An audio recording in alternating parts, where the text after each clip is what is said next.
नसोधेको होइन बादलहरूलाई हजुरको खबर लेखेर नपठाएको होइन चराको वाकमा हजुरको चिठी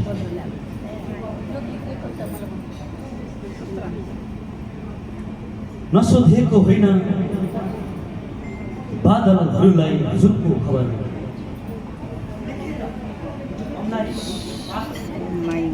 नपठाएको होइन चराको वाकमा हजुरलाई चिठी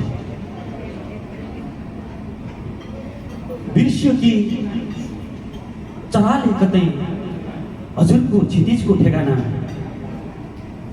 हरायो वा खसे कि कतै कुनै कुराको किनारतिर किन म कहाँ आइपुगेन मैले सोधेको हजुरको खबर धेरै पछि सपनामा देखेको थिएँ गाउँदै गाउँदै मुन्धुवी लयमा भिरको गीत अनकन्टा कुनै भिरको बाटो हजुर यसै भरै जाने मायाले शिक्षा मायाको बाटो मायाकै तगारो मन्चोरी लान्छ बन्छरी पंक्षी मन रुन्छ संसार मायाले छेक्छ मायाकै बाटो मायाकै तगारो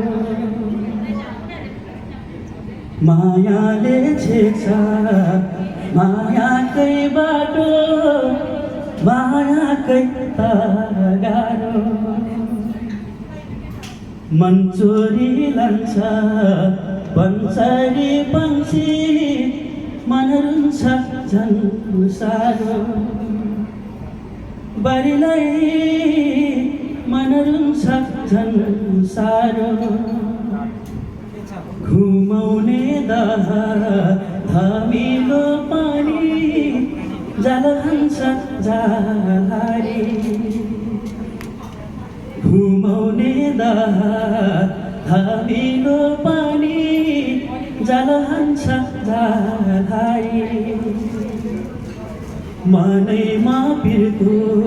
हजारौँ गाँठो लौहेर उघारी बारीलाई लौहेर उघारी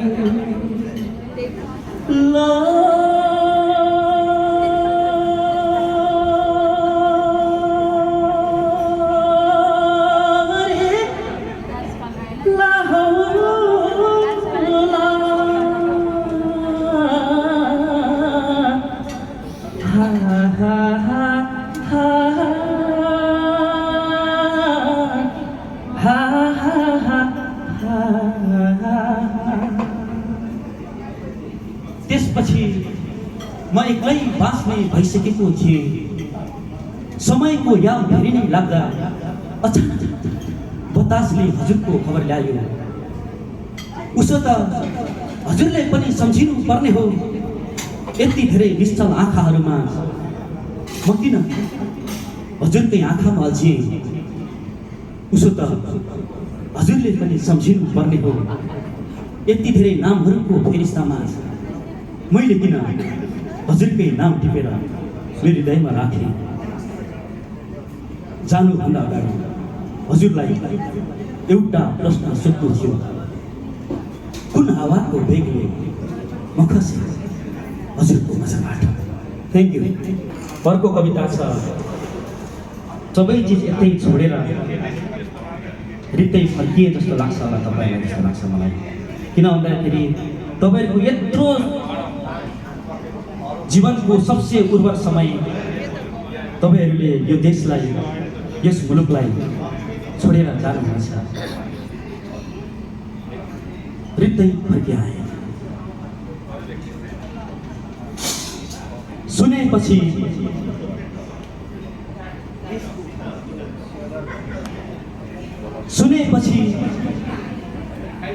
देशको खबर बरु उतै फुलाउँछु खानेर सपनाको औलारी रित्तै फर्किआए म रित्तै फर्किआए सुनेपछि देशको खबर बरु उतै भुलाउँछु ठानेर सपनाको अम्लारी हृदय फर्की आयो हृदय फर्की आयो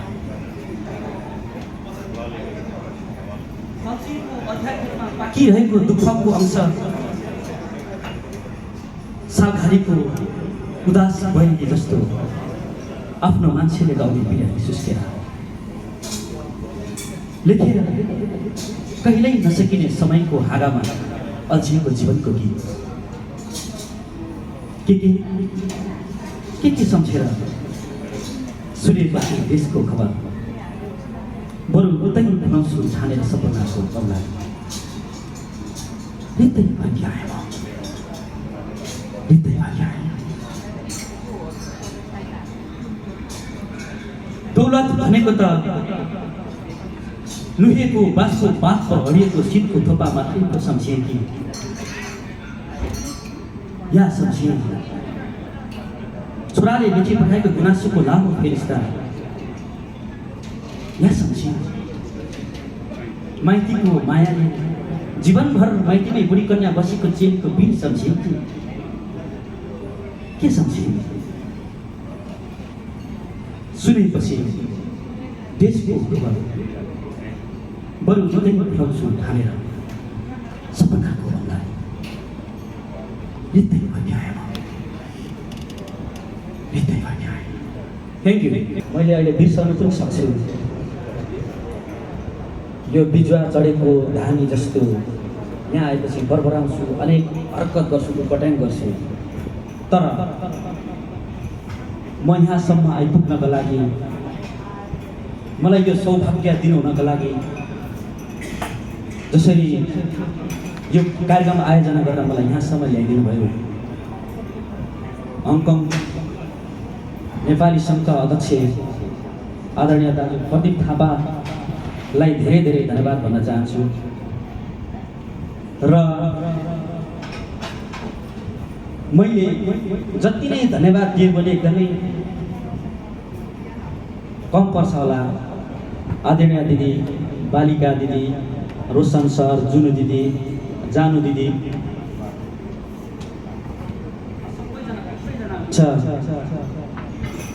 यहाँहरूले यस्तो धेरै माया दिनु भएर नै यो एउटा सामान्य केटालाई यो भूमिसम्म ल्याएर आफ्नो यो उत्पट्यानहरू देखाउने जुन मौका दिनुभयो त्यसको लागि एकदमै धेरै आभार प्रकट गर्छु मैले कहीँ कतै यो यति धेरै तपाईँहरू नहुनु भने यो कार्यक्रम सम्भव पनि हुँदैन थियो यहाँहरू सबैजनालाई हृदयमा राखेको छु र धन्यवाद भन्नुपर्ने धेरै लामो फेरिस्ता होला बाँकी पछि फेसबुकमा क्याप्सन मार्फत स्टाटस मार्फत धन्यवाद दिने नै छु भन्दै यो सेगमेन्टको यो अन्तिम कविता हो तस्बिरमा अल्झिएको सम्झनाको मतलब तपाईँहरूको जीवनमा तपाईँहरूको सम्झनामा कसको याद आउँछ तपाईँहरू सबैजनाको जीवनमा आफ्नो आफ्नो एउटा एउटा एक्स त पक्कै होला तपाईँले होइन भन्नुभए पनि त्यो पक्कै छ तपाईँको जीवनमा कोही आएर गइसकेको छ है तर उसको सम्झना उसको तस्बिर चाहिँ तपाईँको मस्तिष्कमा हृदयमा खेल्छ होला तपाईँले जोसँग जति समय व्यतीत गर्नुभयो त्यो समय तपाईँहरूको त्यस्तो धेरै जीवनका याद आयो मलाई याद आयो यहाँहरू सबैजनालाई समर्पित गर्दै र तपाईँहरू सबैजनाले तपाईँको एक्सलाई भन्ने कुरा म यहाँबाट भन्छु है त कविताको नाम हो तस्बिरमा अल्झिएको सम्झना कहाँ पुग्यौ तिमी तस्बिरमा सम्झनाको बदला कहाँ पुग्यौ तिमी तस्बिरमा अल्झै राखेर सम्झनाको मतलब साँच्चै फेरि भेटेला या नभेटेला तस्बिरमै हाँसी राखेर सम्झनाको भङ्गालोमा छुट्दै छुट्दै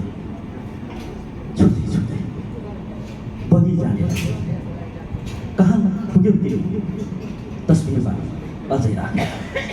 सम्झनाको भङ्गा कुनै छालमा वा कुनै फाँटको नागबिनी बाटोमा कुनै दहमा वा कुनै किनारको कतैपट्टि भेटिन्छ कि भनेर वर्षौँपछि मलाई यसरी बग्दै बग्दै बग्दै बग्दै बगी जाने रहर लागेको छ कहाँ पुग्यो तिमी तस्बिरमा अझै राखेर सम्झनाको भङ्गा सँगै बग्यौँ हामीले भिर जस्तो लाग्ने बाटोहरूमा खुला भएर सँगै बग्यौँ हामीले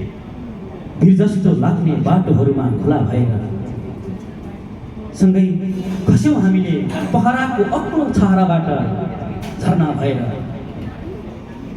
बग्दै बग्दै तिमी धेरै टाढा पुगिसकेछौ नदी भएर समयको कुनै उजाड बगरमा म अझै सायद कहाँ पुग्यौ तिमी तस्बिरमा अझै राखेर सम्झना थ्याङ्क यू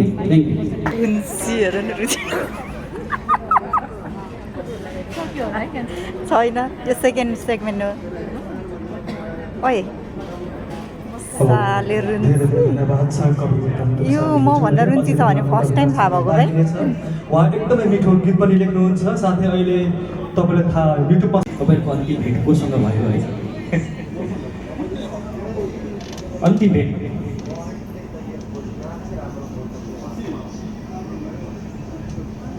मर्दै मर्दै मर्दै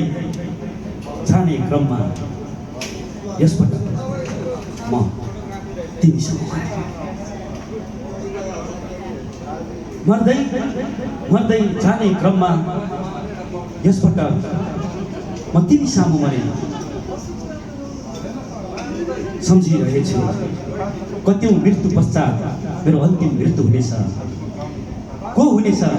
मेरो मृत्युको अन्तिम साक्षी कफी मगाऊ मनमौजी गाली गर मलाई आज तिमीले चाहे बमोजी मलाई तिमीमा रूपान्तरित गर सम्झ यो हाम्रो अन्तिम भेट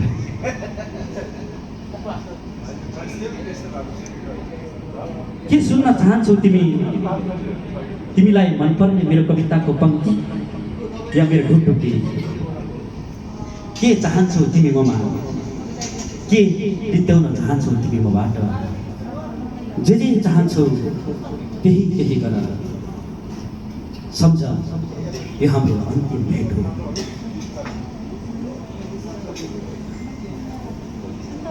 सम्झ यो हाम्रो अन्तिम साँझ हो हिउँदको चिसो बतासले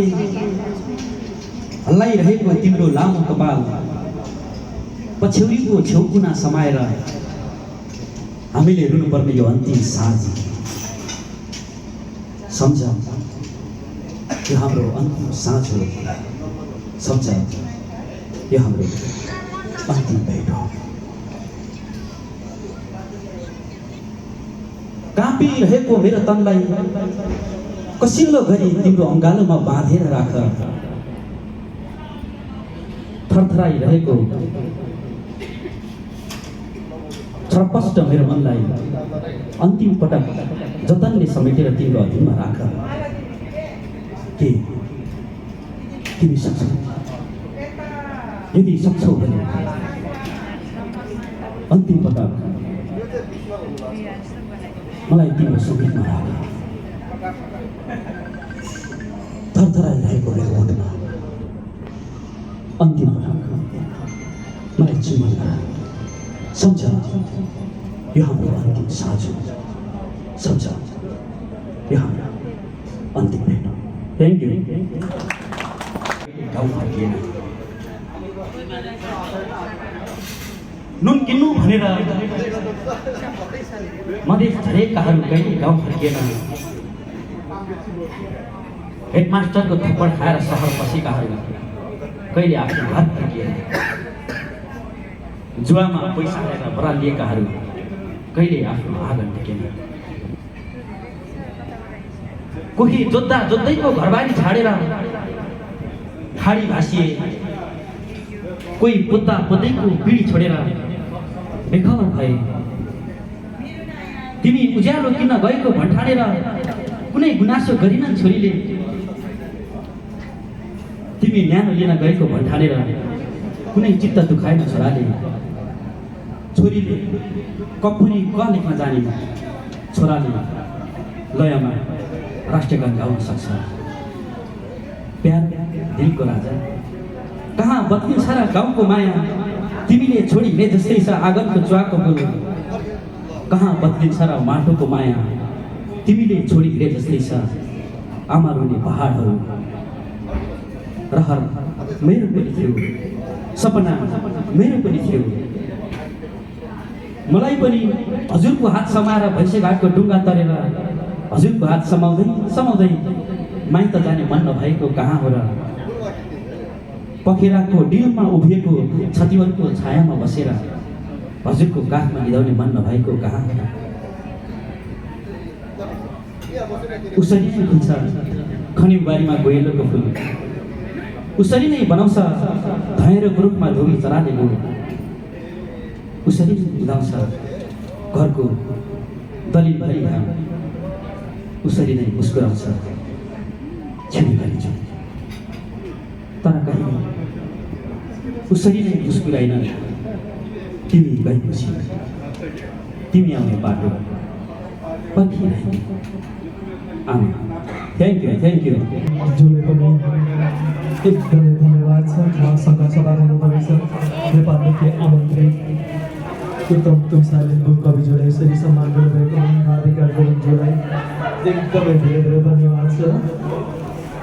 हाम्रो पालिका दिदीले फोटो खिचेर फोटो खिच्दै हुनुहुन्छ। यता साइड